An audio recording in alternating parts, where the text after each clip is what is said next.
Hello, my name is Sean Kouplen and I'm Chairman and CEO of Regent Bank, and we are in the middle of a Regent Elevate series called 7 Steps to Financial Freedom. I'm just going to very briefly go over the first 4 steps that we talked about, and then we're going to talk about step 5 today. Quickly, step number 1 was maximize your income. Figure out ways through education, making sure you're being paid fairly, other side jobs to maximize your income. Step 2, be sure that you create a budget and have a rainy day savings account that is between 3 and 6 months just for unexpected expenses. And I cannot stress this budget deal. I know we hate it, but there is no other way to truly track your expenses than to have a plan and measure your expenses versus that plan. That goes for your business and that goes for you personally. Number 3, be sure to pay off credit card debt and get in a habit of saving first and buying after you have saved the money. It's so easy to pull out that credit card. I know it is, but it can really get you in trouble because the fees and the interest that are charged on these can just get you underwater very, very quickly.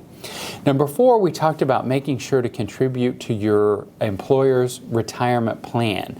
Many employers have a matching component, so they'll match 3, 4, 5%, and you have to contribute that amount because that's basically doubling your money. That's 100% return on whatever you are putting in. So be sure to do that and take advantage of any other employer programs that they might have.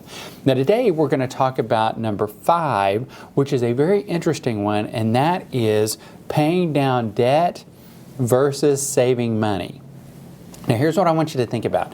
The first 4 points that we pointed out to me are really non-negotiable. You've got to do those, and you really need to do those in the order that we talked about.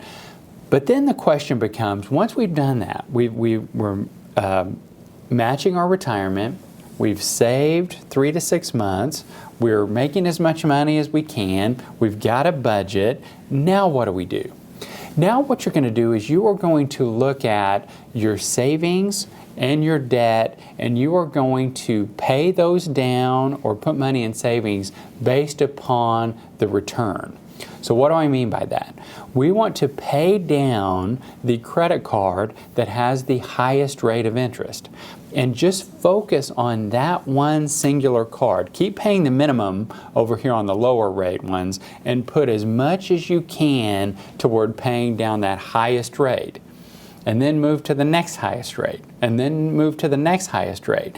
And then ultimately, what you're going to do is you're going to take a look at savings, and you're going to say that my average return on my investment portfolio has been 7%, let's say. Well, in my opinion, if your return is 7% on your investment portfolio and your mortgage on your house is 3.5% or 4%, and then you basically get an income tax deduction for the interest that you pay on your house, which makes the real rate 2%, 2% versus 7%, I say put more money back in savings. Now, some people would say, pay off your house no matter what, because then you'll have security, you don't have to worry about it. I totally respect that, but from a financial perspective, you're always best to put your money where it can either save or make you the most. So you're going to want to focus on then taking your money to put it wherever it gets you the best return. That may be investments, that may be paying down debt. You make that call, but be disciplined about how you do it and focus on the best rate first and then move to the rates that are lower after that. Thank you so much. That is step number 5. We will cover step 6 next week.